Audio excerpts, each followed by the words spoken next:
So we're gonna do front drive shaft adjustment today to just let everybody know what the proper adjustment is. Right here between your fork and the inside of your H-frame, you want about an 1/8 inch gap, okay? You can adjust that down below and we'll show you that in a second. If you look down to the side here, we got a carrier bearing here, carrier bearing on the other side, and then on this drive shaft there's one in the middle also.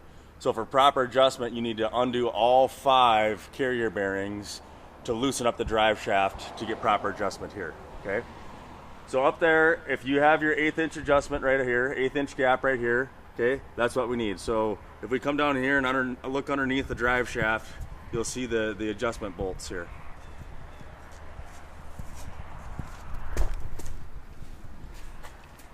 So right underneath here, I've already taken the liberty of loosening these up. All you have is a jam nut, which is typical on here.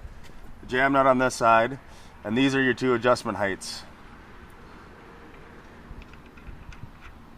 Okay, so that one's touching now. I'm just gonna loosen that up a minute. Okay, so that one's touching also. So proper adjustment here is just get that up to where you have that 1/8 inch gap above.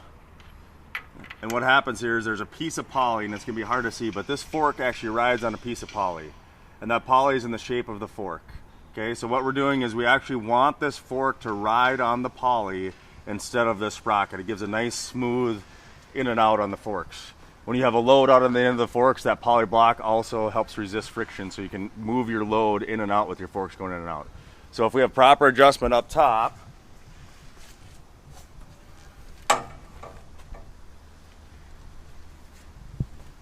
which we do, you just take that jam nut right there, just get it touching there with your fingers, and then if you have a deep wall socket here, you can take this up and then you can jam both at the same time, okay?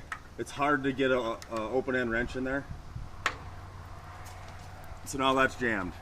And what we want here, I didn't adjust these right now. All it takes is a 9/16 wrench, loosen that drive shaft up. And if you can see in here, it's actually in a slotted hole on this side, okay? So you can swing this drive shaft up and down. And what we want to have between the saddle of your sprocket and the roller chain itself, back in there, and you won't be able to see it with the camera, it's a 1/16 inch gap so that the fork is riding on the poly and not on your sprocket. So just a little gap between the saddle of your sprocket and the roller of the roller chain.